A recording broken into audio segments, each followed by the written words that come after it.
అందుకే హనుమ గురించి ఒక మాట చెప్తారు పెద్దలు. ఆయనకి నమస్కారం చేసిన వాడికి బుద్ధి, యశస్సు, బలం, ధైర్యం, వాక్పటుత్వం, ఆరోగ్యం, అజాడ్యం ఇవన్నీ కూడా ఏకకాలమునందు సంభవిస్తాయి. హనుమ అంటే ఒక ప్రత్యేకమైనటువంటి వ్యక్తి. రామాయణంలో ఎక్కడైనా భగవంతుణ్ణి ఆశ్రయించి భక్తులు ఉంటారు. భగవంతుడు ఏ స్థాయిని పొందాడో భక్తుడు కూడా ఆ స్థాయిని పొందిన ఘటన రామాయణంలోని.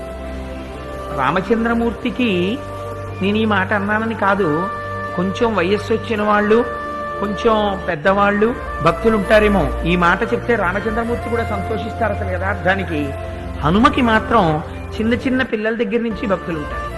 హనుమ పేరు చెప్తే ఎల్కేజీ వాడు భక్తుడే.